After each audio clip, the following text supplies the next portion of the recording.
चंद्रमा मनसो जातचक्षुः सूर्यो अजायतः श्रोत्राद्वायुष्या प्राणश्च मुखादग्निरजायत ओम इद्गं हविः प्रजानानं मे अस्तु दशभिरगं श्रवगणगं षष्ठये आत्मचानि प्रजाचानि पशुचानि लोकचानि वयचानि अग्निं प्रजां बहुलां मे करोतन्नं वयोरेतु स्मासु तत्र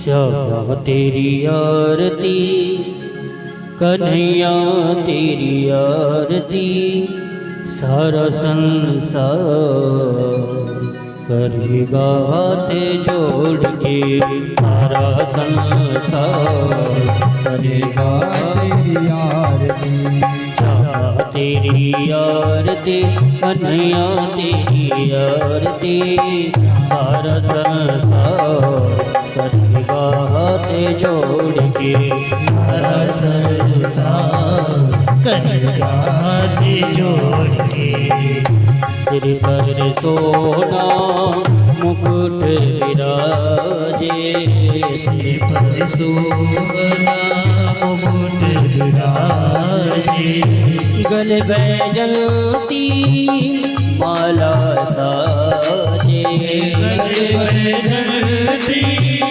माला साजे और फूलने के हार करेगा जोड़ के श्याम तेरी आरती कन्हैया तेरी आरती सारा संसार करेगा हाथ जोड़ के सारा संसार करेगा हाथ जोड़ के मैं हो दीन दुखिया हारी मैं हो दीन दुखिया हारी आया हूँ प्रभु शरण तुम्हारी आया हूँ प्रभु शरण तुम्हारी योग लाज हमार करेगा हाथ जोड़ के श्याम तेरी आरती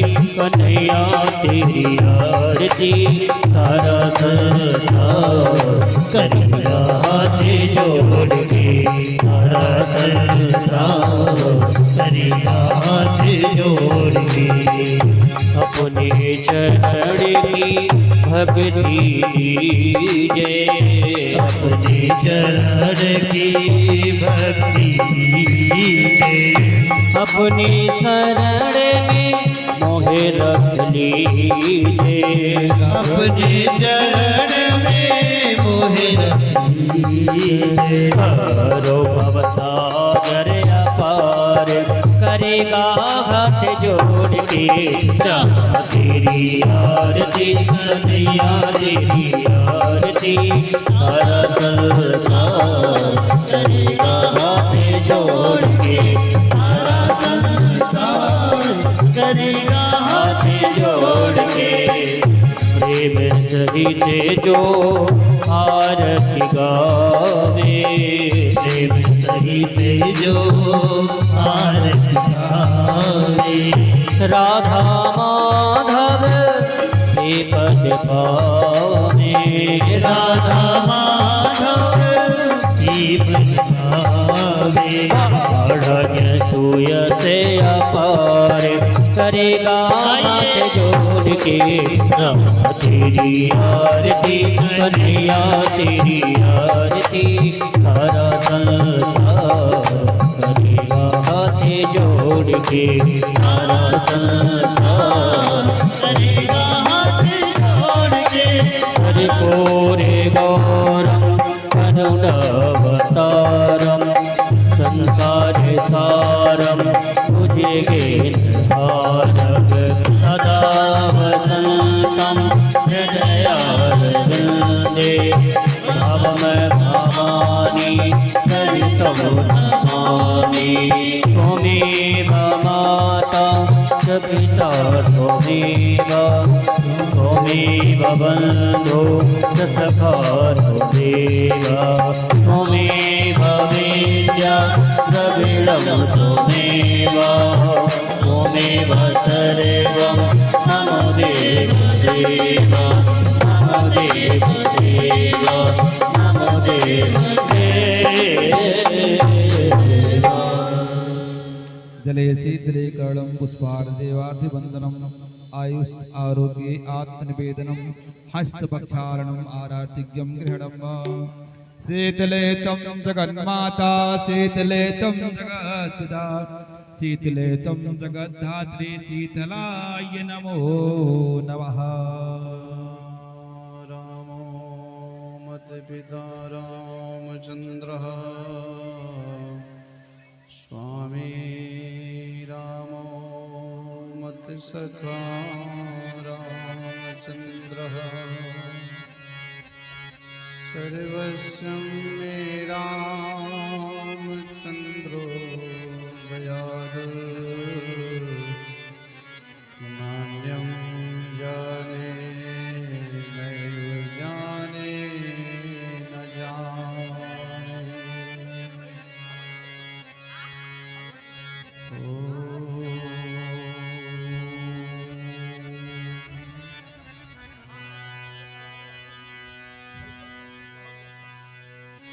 ध्येयं सदा परिभवाग्नमभीष्टदोहम्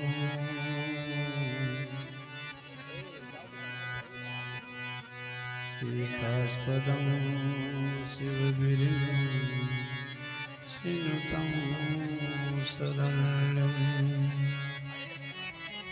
विद्यार्थिहं प्रणतपालम् भवाब्धिपोतं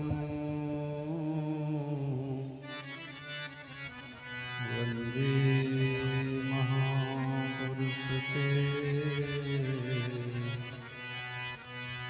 चरणारविन्दम्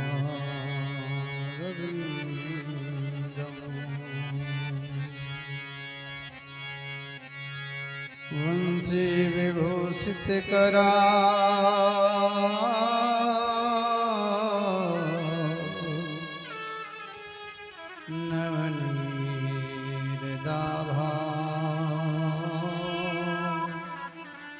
पीताम्बरादरुणबिम्ब फलाधरोष्ठा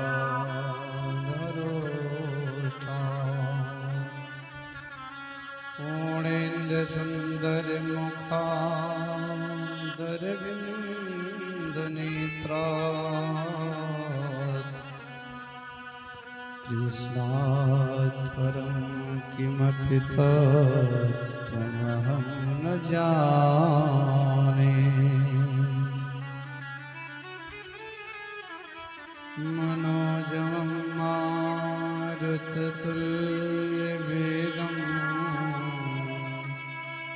जितेन्द्रियं बुद्धिमतां वरिष्ठम् वातात्मजं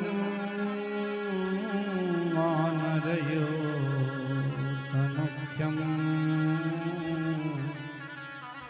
श्रीरामदूतं शरणं प्रपद्ये। श्रीरामदूतं शरणं प्रपद्ये। जय जय श्री राधा रमण श्री जय जय नवल किशोर जय गोपी चित चोर प्रभु श्री जय जय माखन चोर। परम मंगलमय परात्पर अक्षरेश्वर अकारण करुणावरण वाले भक्तवांछा कल्पतरु श्री तड़ुद्ध विनिंदित पीतांबरधारी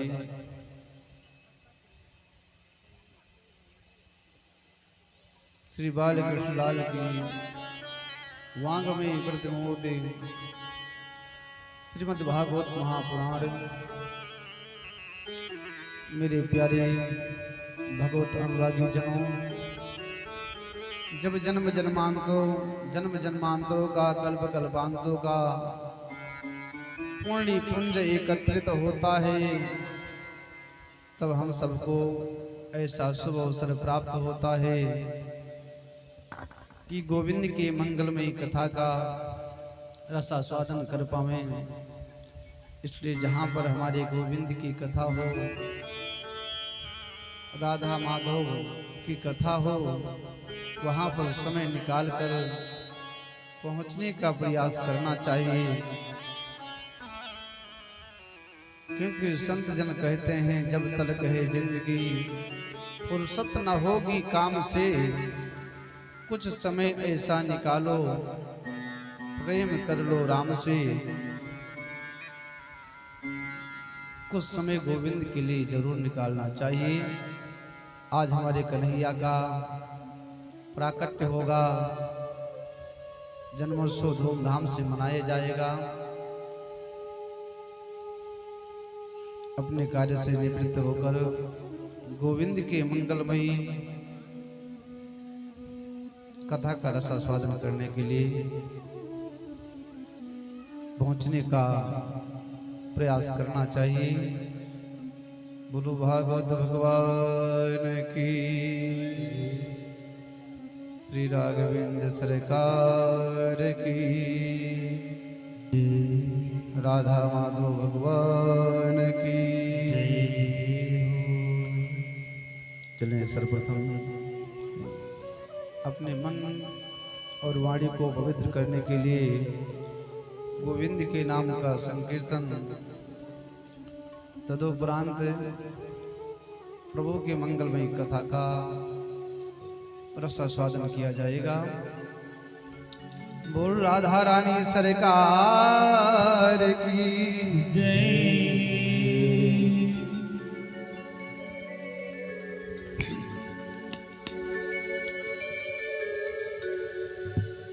राम के सावन से, राम नाम के सावन से, जो मन का मैल छुड़ाएगा, निर्मल मन के दर्पण में वह राम का दर्शन पाएगा। राम के दर्शन पाएगा, राम के दर्शन पाएगा। राम नाम के सावन से जो मन का मैल छुड़ाएगा, निर्मल मन के दर्पण में वह राम का दर्शन पाएगा।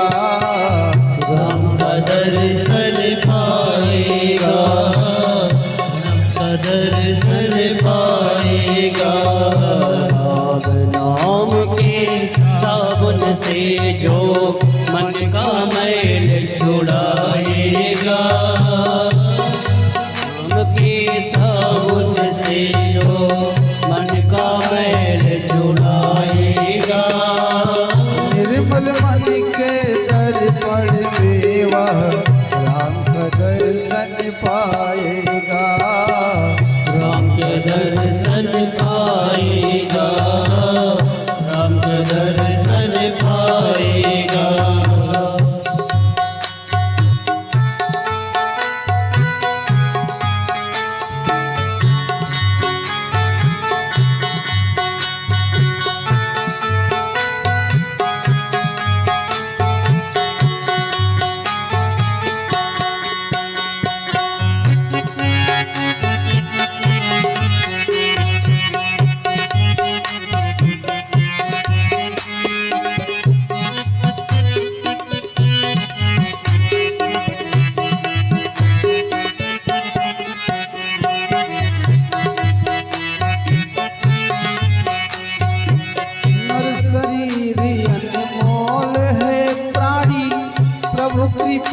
से पाया है, झूठे जग प्रपंच में पढ़कर क्यों प्रभु को बिसराया है।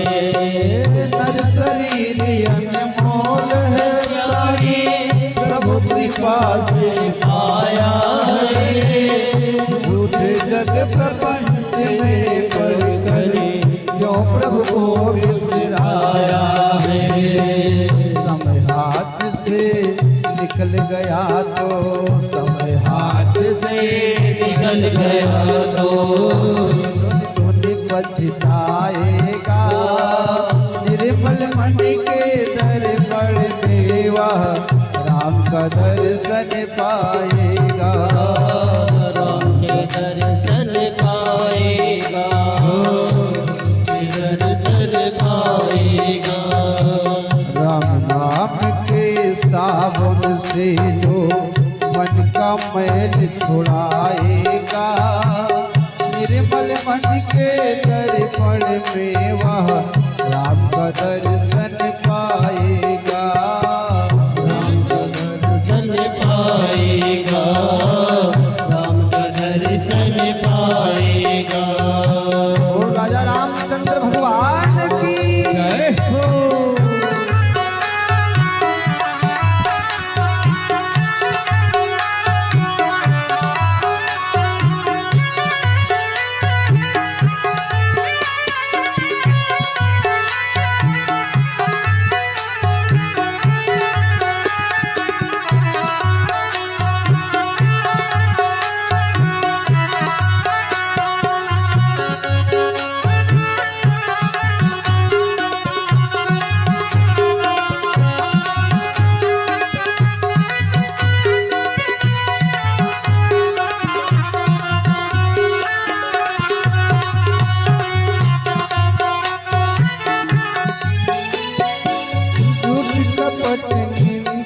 को त्यागो, हर प्राणी से प्यार करो।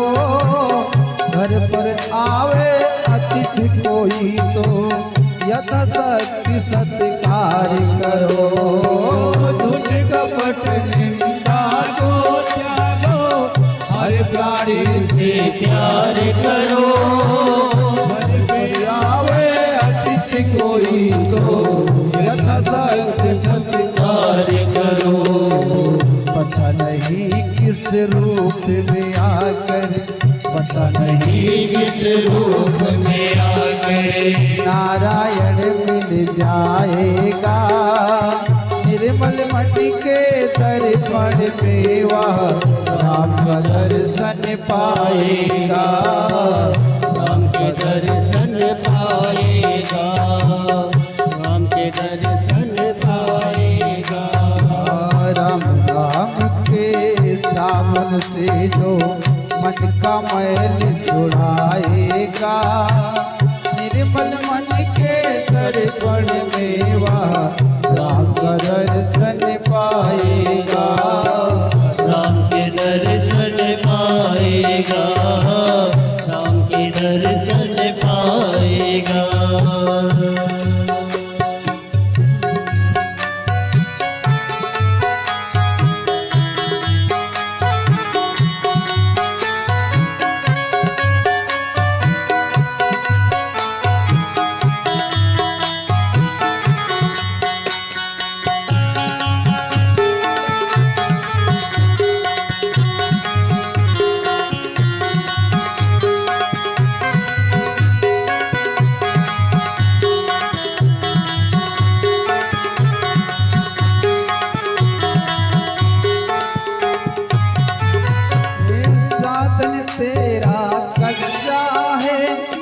तक प्रभु पर विश्वास नहीं, मंजिल कर पाना है क्या जब दीपक में प्रकाश नहीं। साधन तेरा कच्चा है, तक प्रभु पर विश्वास नहीं, मंजिल कर पाना है क्या जब दीपक में प्रकाश नहीं। अपनी प्रकाश पास नहीं।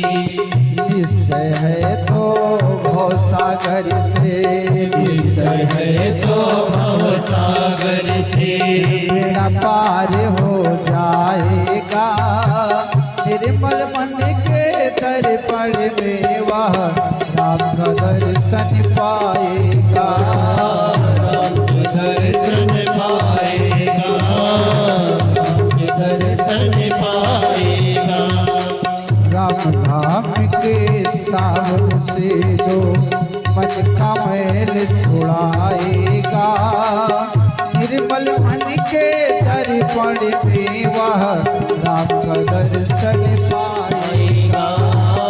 राम के दर्शन पाएगा, राम के दर्शन पाएगा। ओ राजा रामचंद्र भगवान की राम नाम के साबुन से जो मन का मैल छुड़ाएगा।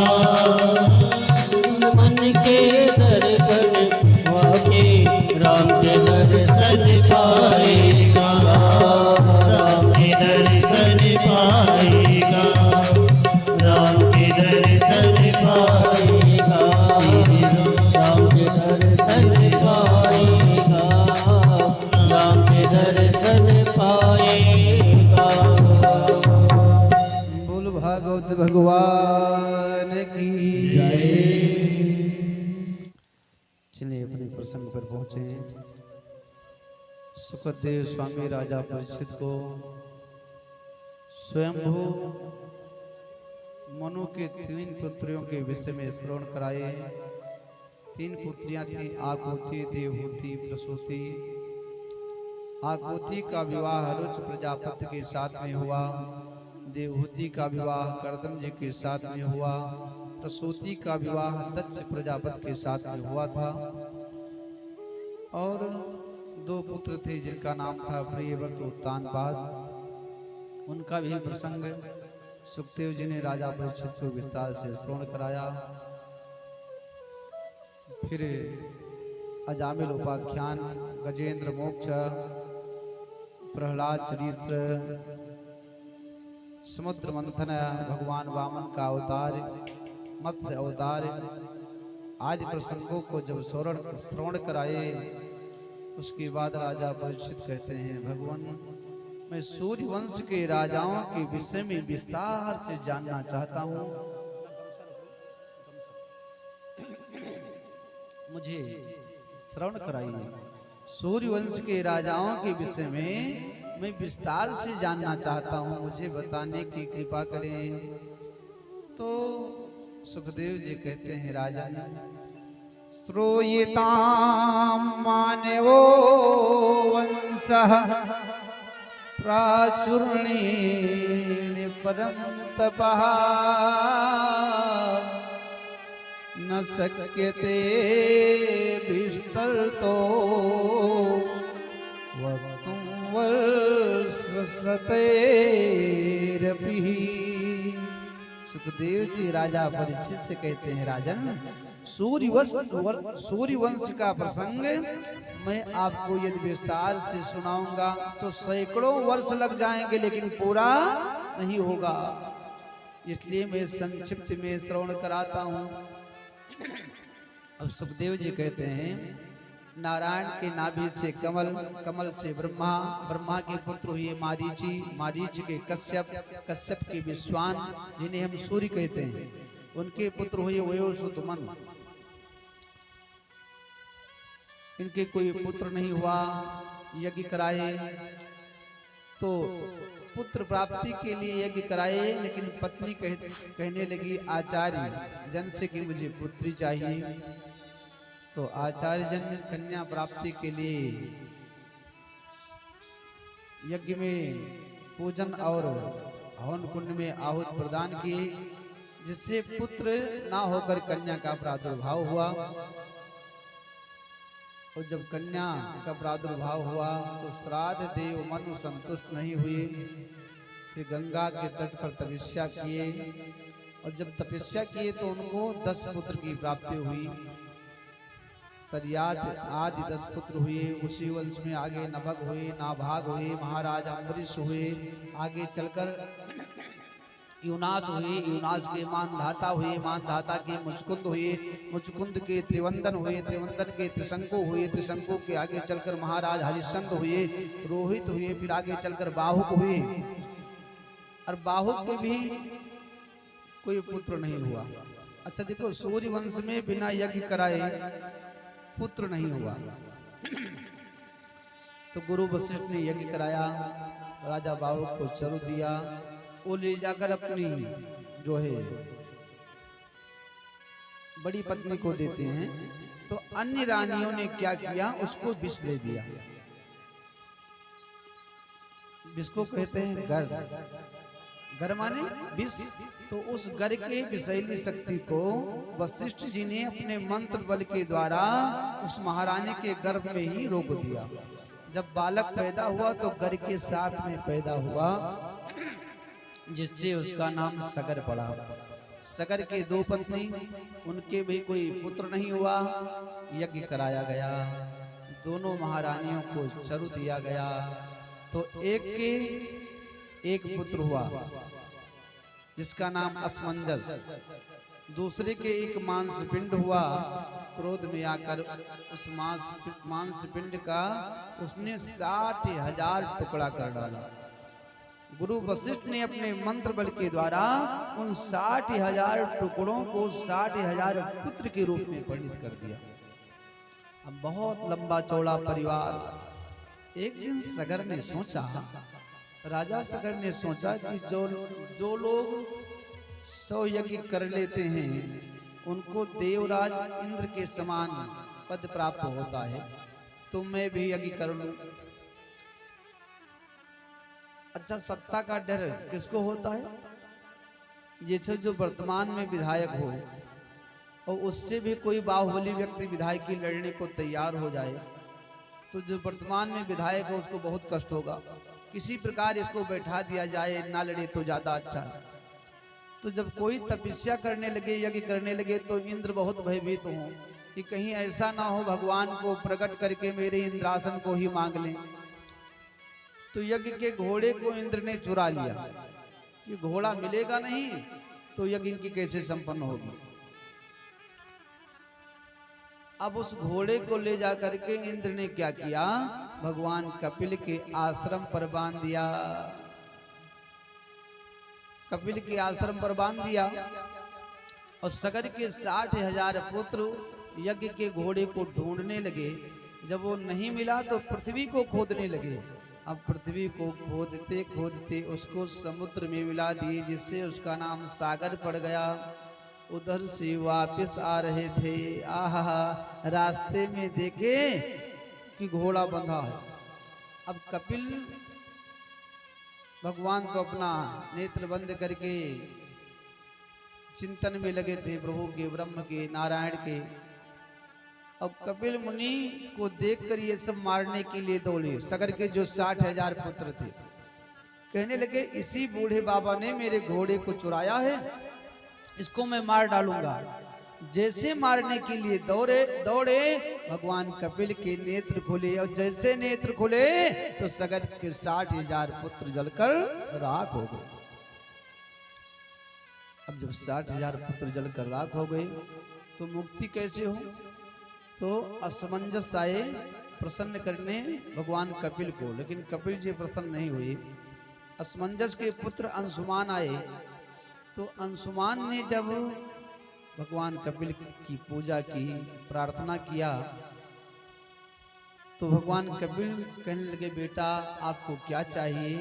अंशुमान कहते हैं, हे भगवान, मैं ये जानना चाहता हूँ कि मेरे पूर्वज जो आपके पास आए थे और आपके दृष्टि के खुलने से वो जलकर भस्म हो गए थे, तो उनका उद्धार कैसे होगा, ये मुझे बता दो। तो भगवान कपिल कहते हैं, भगवान नारायण के चरण से जो गंगा जी निकली हैं, ब्रह्मा जी के कमंडल में उपस्थित हैं, उनको यदि पृथ्वी पर लेकर आ जाओ तो आपके पूर्वज का उद्धार हो जाएगा। अंशुमान ने तपस्या किया लेकिन गंगा जी को नहीं ला सके। अंशुमान के पुत्र दिलीप ने भी तपस्या किया लेकिन गंगा जी को नहीं ला सके। अब दिलीप के पुत्र जब भगीरथ ने तपस्या किया तब गंगा जी प्रसन्न हुई, लेकिन कहने लगी कि राजन मेरे वेग को कौन रोकेगा? अरे मैं यहाँ से चलूंगी तो सीधे रसातल को चली जाऊंगी। तब राजा भगीरथ ने भगवान शिव को प्रसन्न किया। गंगा जी चलती हैं तो शिव जी ने अपने जटा में ही गंगा जी को समाहित कर लिया। फिर धीरे धीरे अपने जटा से छोड़ते हैं। गंगा जी सुमेरु से होते हुए हिमालय की तरफ से धीरे धीरे आगे बढ़ रही हैं। अब सबसे आगे तो राजा भगीरथ, पीछे पीछे गंगा। ये तो भागीरथी राजा तो गंगा यशस्विनी,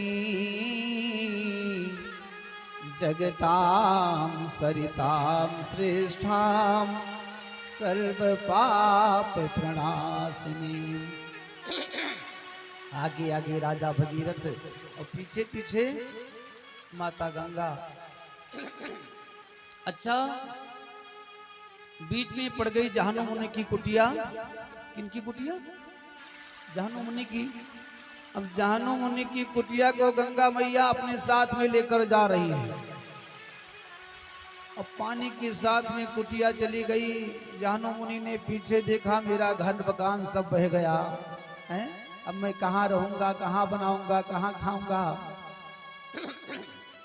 तो जहानु मुनि ने क्या किया, 2 अंजोरा में ही गंगा जी को गोविंदाय नमो नमः गंगा जी को पी गए।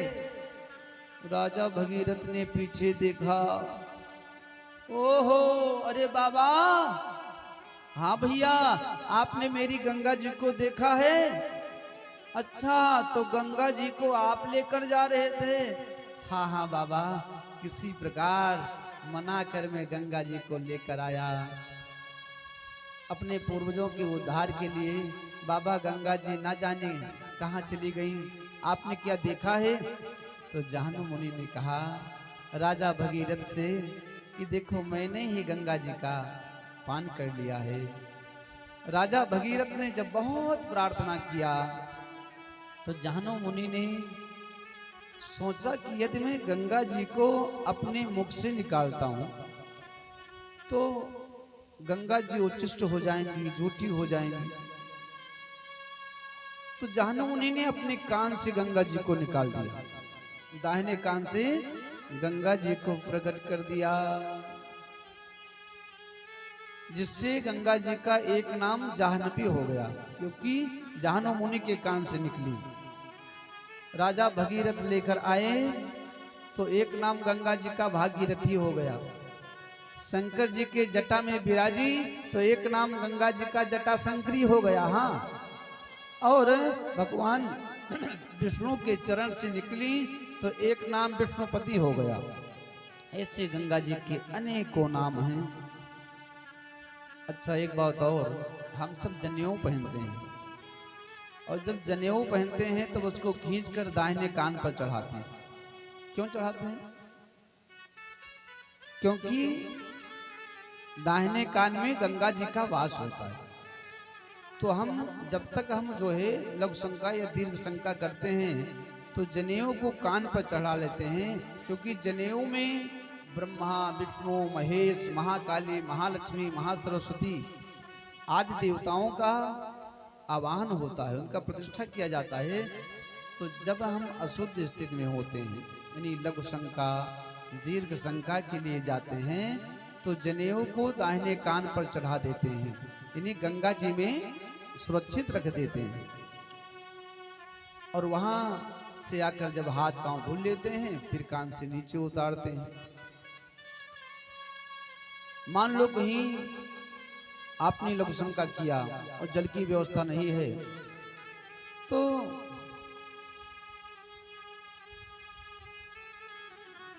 जल की व्यवस्था आपके पास नहीं है, कहीं आपने लघु शंका किया, तो आप अपने हाथ को जो है 3 बार कान में छुला लो, दाहिने कान में, तो हाथ शुद्ध हो जाएगा। लेकिन ये वहां पर व्यवस्था है जहां जल का अभाव हो किसी कारणवश। अगर जल है, सुखदेव जी राजा परीक्षित से कहते हैं, राजन आगे आगे राजा भागीरथी और पीछे पीछे माता गंगा चल रही हैं।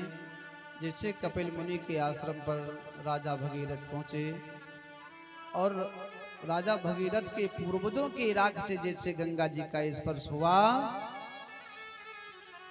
तो सगर के पूर्वजों का उद्धार हो गया। बोलो गंगा महारानी की। अब भगीरथ के आगे खड़वांग हुए, दीर्घबाव हुए, रघु हुए, रघु के पुत्र अज हुए, अज के पुत्र महाराज दशरथ हुए।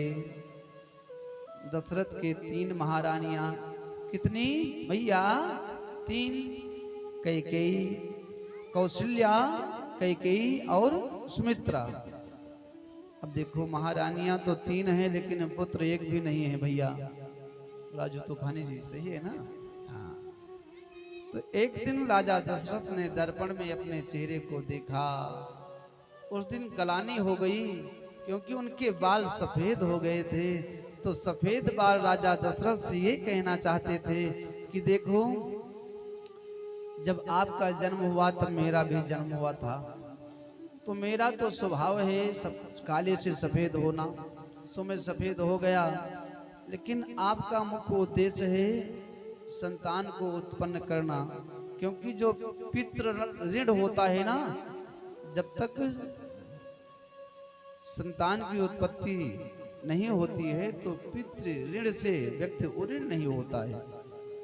अब उस दिन राजा दशरथ को गलानी हो गई कि एक बार भूपति मान माही, एक बार भूपति मान माही, पाए गलानी हमरे सूत नाही, भये गलानी मोरे सूत नाही, पाए गलानी हमरे सूत नाही, भये गलानी मोरे सूत नाही। गलानी हुई तो पहुंच गए गुरु वशिष्ठ के पास। गुरुदेव क्या हुआ? अरे हमारे कोई पुत्र नहीं है और शास्त्र कहता है अपुत्रस्य गतिर्नाथ स्वर्गम नैवचा नैवचा। जिनके कोई पुत्र नहीं होते हैं उनकी सतगति नहीं होती है। तो गुरुदेव अब मैं क्या करूं? तो गुरु वशिष्ठ कहते हैं, राजन बस इसी छोटी सी बात को लेकर आप दुखी हैं? देखो राजन, अरे 1-2 पुत्र की बात छोड़ो, आपके 4-4 पुत्र होंगे।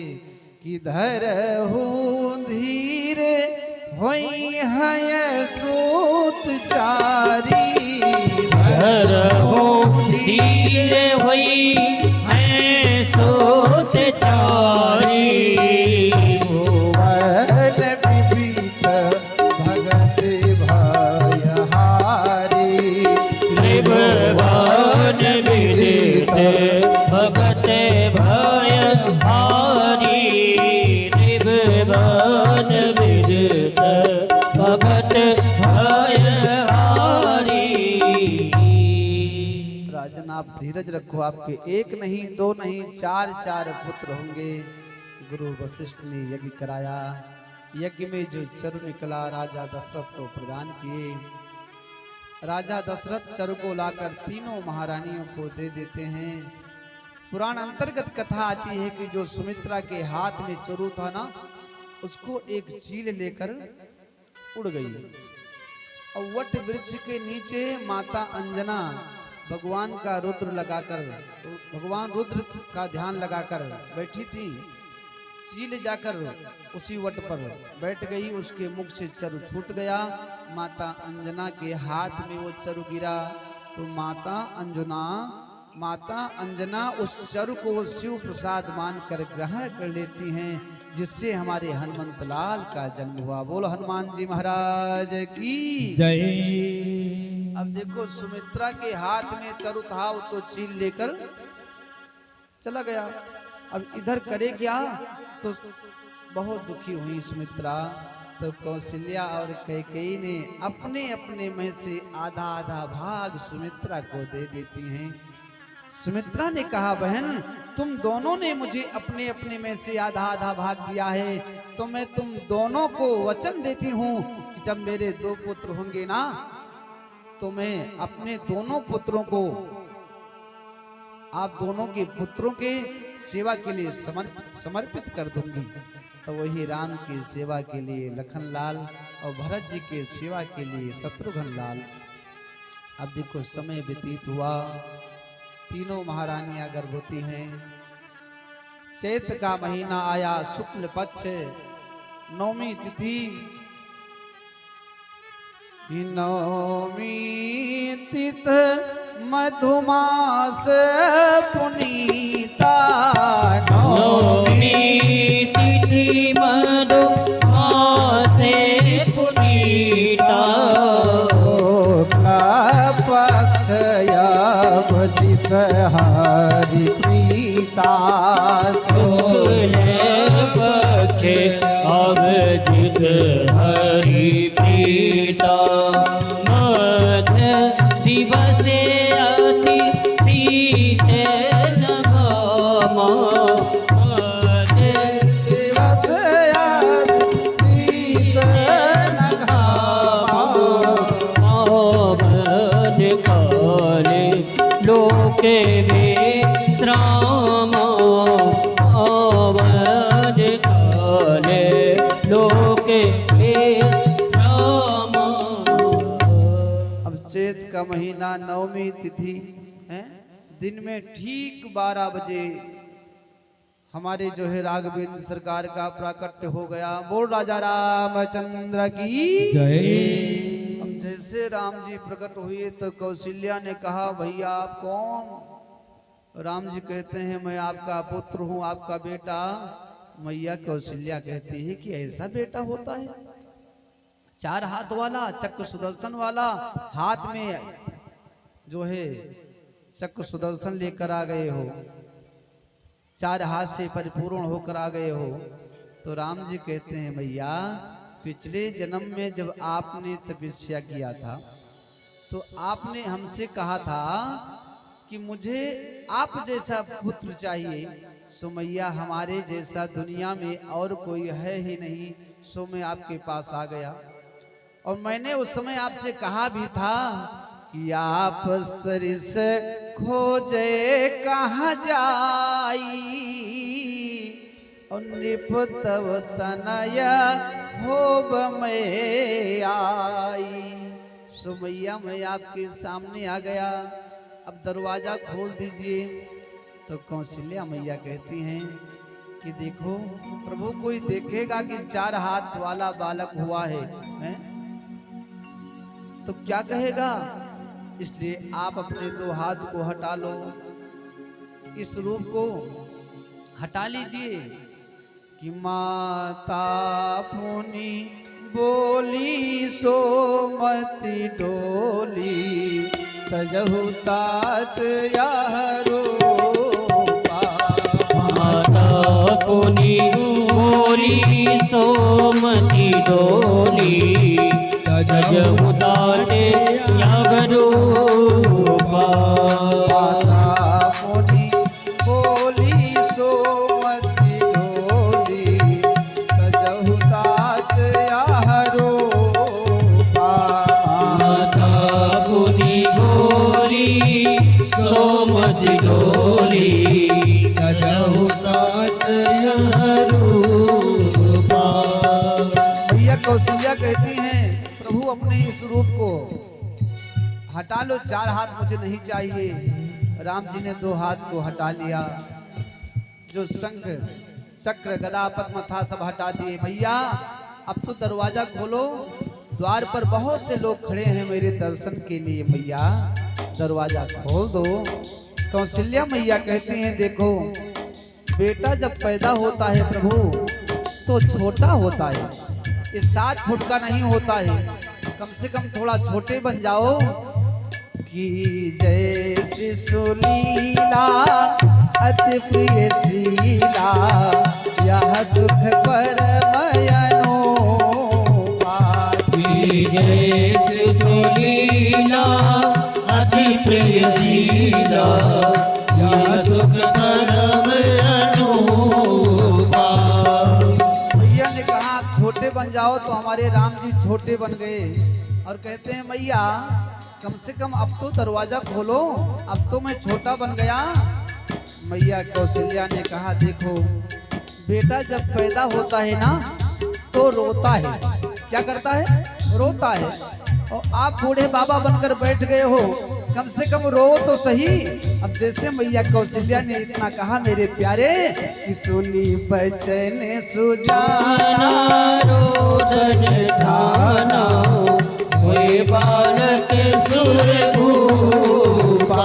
सुन बचन सुजाना रोदन ठाना वे बालक सुरभूपा। यह चरित जे गावे हरिपद पावे तेना पर भव को चरित जे गावे हरिपद पावे तेना पर भव को। अब भगवान छोटे हो गए, रोने भी लगे, मैया आप तो दरवाजा खोलो। मैया ने कहा हाँ आप दरवाजा खोलूंगी। अच्छा इधर आकाश में सारे देवता लाइन लगाकर खड़े हैं कि राम जी का मैं दर्शन करूंगा। सबसे आगे सूर्य देवता, सूर्य देवता के पीछे चंद्रमा। चंद्रमा ने कहा सूर्य देवता से भैया थोड़ा आप बगल हो जाओ, मैं भी राम जी का दर्शन कर लूं। सूर्य ने कहा खबरदार, मेरे वंश में प्रभु का अवतार हुआ है तो मुझे पहले दर्शन करना होगा। अब पलने में जो है हम राम जी लेटे हैं, यहीं से जो है चंद्रमा से बात कर रहे हैं। चंद्र देवता आप इतना क्यों उदास हो? चंद्रमा ने कहा प्रभु आप जले पे नमक छिड़क रहे हो। एक तो आप अवतार लिए सूर्य वंश में हैं, वो भी दिन में, कम से कम रात्रि में अवतार लेते तो मुझे दर्शन तो हो जाता, रात्रि में जन्म लेते तो मुझे दर्शन तो हो जाता। तो राम जी कहते हैं देखो चंद्रमा, त्रेता में मैं दिन में 12 बजे सूर्य वंश में अवतार लिया हूं, तो आपको मैं वचन देता हूं आगे चल करके जो है द्वापर में चंद्र वंश में अवतार लूंगा, वो भी रात्रि में ठीक 12 बजे। तो चंद्र देवता कहते हैं तब तक के लिए तो मैं रोता रोता मर जाऊंगा। तो राम जी कहते हैं तब तक के लिए आपका नाम मेरे नाम के पीछे जोड़ा जाएगा। जब तक आपका नाम मेरे नाम के पीछे नहीं जोड़ा जाएगा तब तक मेरा पूरा नाम नहीं होगा। तभी से राम जी का नाम हो गया रामचंद्र। बोल रामचंद्र भगवान की जय। अब इधर माता कैकेयी के भरत और सुमित्रा के लक्ष्मण और शत्रुघ्न का जन्म हुआ। धूमधाम से जन्मोत्सव मनाया जा रहा है। 1 महीने का दिन हो गया। कितने का? 1 महीने का। कि मास दिवस भा दिवस पुनी मरम न जानई को, और रथ समेत रवि था क्यों तो निशा कवने विद हो। जब सूर्य देवता अपना रथ लेकर जाते ही नहीं हैं, तब रात्रि का आगमन कैसे हो? 1 महीने का जो है दिन हो गया। धूमधाम से जन्मोत्सव हो रहा है। अब राजा दशरथ जो धन लुटा रहे हैं किसी के पास, और जो भी पाता है ना वो रखता नहीं है, एक दूसरे को प्रदान कर देता है। किसरे बसदान दीन सब का हो, सरे बसदाने दीन सब का हो।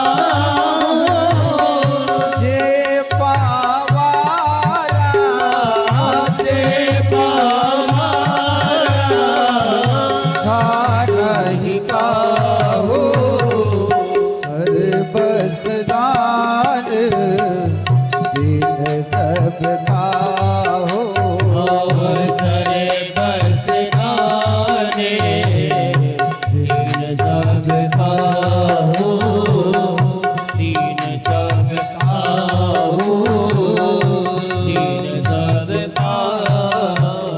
धूमधाम से जन्मोत्सव मनाया गया। अब एक दिन राजा दशरथ ने सोचा कि हमारे घर पर चार पुत्र हैं, किसी का नामकरण अभी तक नहीं हुआ है। तो गुरु वशिष्ठ के पास पहुंचे कि मेरे पुत्रों का नामकरण कर दो।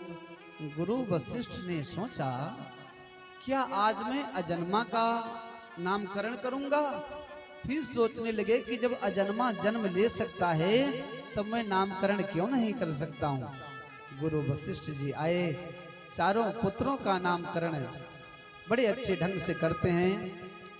कहते हैं जो आनंद सिंधु सुख राशि जो आनंद सिंधु सुख राशि करते त्रयलोक सुबासी करते त्रय लोके सुबासी सो सुख धाम राम नामा सो सुखे धाम राम यस नाम अखिल लोकदायक विश्राम अकेले लोके दायक विश्राम अकेले लोके दायक विश्राम दायक विश्राम दायक विश्राम। कहते हैं जो आपके बड़े पुत्र हैं ना, जिनके आनंद के सिंधु की एक बिंदु के द्वारा पूरे संसार का सृजन होगा, पालन होगा। थोड़ा भी अपनी भ्रुकुटी को टेढ़ा करेंगे तो सारा संसार प्रलयकालीन के समुद्र में जाकर डूब जाएगा। ऐसे आपके बड़े पुत्र का नाम होगा राम। फिर कहते हैं कि विषुभरण पोषण कर जोई भरण पोषण कर जोई कर नाम भरत यश होई ताकर नाम भरत यश होई ताकर नाम भरत यश होई। जिसके नाम का स्मरण करने से संसार का भरण पोषण होगा, ऐसे कैकेयी नंदन का नाम होगा भरत।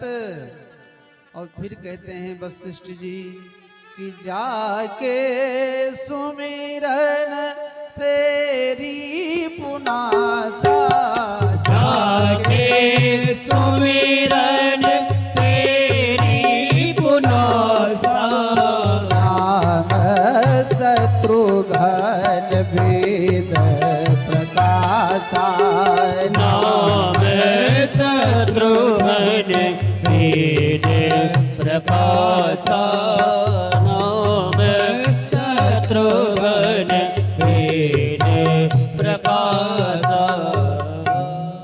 जिसके नाम का स्मरण करने से शत्रुओं का संहार हो जाएगा। ऐसे सुमित्रा के जो पुत्र हैं उनका नाम होगा शत्रुघ्न। किसका संहार होगा? है शत्रु का? अरे बाहर वाले शत्रु नहीं भैया, हमारे शरीर के भीतर जो सबसे बड़े बड़े शत्रु हैं, काम क्रोध मद लोभ ईर्ष्या छल कपट मात्सर्य, ऐसे बड़े बड़े शत्रु जो हमारे शरीर के भीतर है ना, इनका विनाश हो जाएगा। अंत में बड़े सुंदर ढंग से गुरु वशिष्ठ जी लक्ष्मण जी का नामकरण करते हैं और कहते हैं लक्ष्मण धाम सुराम प्रिय सकल जगत आधार, गुरु वशिष्ठ तिहि राखियो, लक्ष्मण नाम उदार।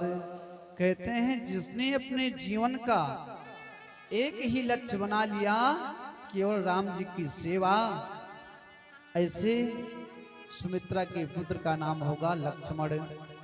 चारों भाइयों का नामकरण हुआ। विश्वामित्र जी को पता चला कि मेरे प्रभु का अवतार हुआ है, तो राम लक्ष्मण को लेने के लिए आए।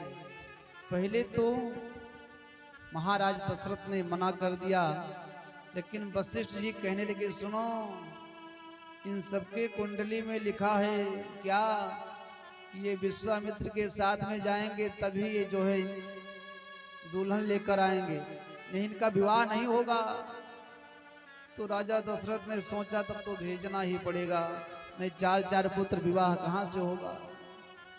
अब गुरु वशिष्ठ के कहने पर महाराज दशरथ ने राम लक्ष्मण को विश्वामित्र को प्रदान करते हैं। विश्वामित्र जी लेकर आते हैं राम लक्ष्मण को, यज्ञ का शुभारंभ करते हैं। और जैसे यज्ञ का शुभारंभ हुआ तो वहां पर मारीच, सुबाहु, ताड़का नाम की राक्षसी सब पहुंच गए यज्ञ को विध्वंस करने। लेकिन सुखदेव जी राजा परीक्षित से कहते हैं राजन, विश्वामित्रा धरेना मारीचात्या निशाचरा, पश्यतो लक्ष्मणो हेतो हताने ऋतपुंगवा। लक्ष्मण और विश्वामित्र के सामने ही राम जी ने सारे दैत्यों को मार गिराया। यज्ञ संपन्न हुई। विश्वामित्र जी राम लक्ष्मण को लेकर के जनकपुर की तरफ चल दिए। अब आगे बढ़े तो एक बगीचे में पहुंचे। वहां पर सुखदेव जी कहते हैं राजा परीक्षित से, राजन वहां जो वृक्ष लगे हुए थे ना, हवा चलने पर भी उन वृक्षों के पत्ते बहुत कम हिलते थे, और उन वृक्षों के ऊपर जो पक्षी बैठे होते थे ना, वो कभी कलरव नहीं करते थे। बहुत शांत स्थान है। आगे बढ़े तो राम जी ने एक पत्थर की शिला पर एक नारी के आकृति को देखते हैं। राम जी ने कहा गुरुदेव ये किस नारी का स्वरूप है जो इस पत्थर पर बना है। गुरु विश्वामित्र से जब इस प्रकार राम जी ने कहा तो विश्वामित्र जी कहते हैं राम ये एक ऋषि की पत्नी है, और इससे कुछ ऐसी गलती हो गई जो धर्मशास्त्र के विरुद्ध था, जिसके कारण इनके पति देवता ने श्राप दे दिया, और फिर ये स्त्री पत्थर बन गई कि गौतम नारी श्राप बस उपल देह धर धीर, और चरण कमल रज चाहती, कृपा करो रघुवीर। एक गौतम की नारी है अहिल्या, और इसके पति देवता ने श्राप दिया, ये पत्थर हो गई। हे राम जी आप अपने चरण को छुला दो तो इसका उद्धार हो जाएगा। राम जी कहते हैं गुरुदेव आप ये क्या कह रहे हो। अरे आपको पता है ब्राह्मण के घर के छोटे छोटे नन्हे नन्हे बच्चे हमारे घर यदि आ जाते थे ना, तो हमारे पूर्वज अपने सर के पगड़ी को उतार कर उनके पैरों में रख देते थे, और मैं एक ऋषि पत्नी, एक ब्राह्मण पत्नी के जो है आकृति में अपने चरण के धूल को छुलाऊं, मेरे बस की बात नहीं है। गुरुदेव आप अपने चरण के धूल को छुला दो। विश्वामित्र कहते हैं राम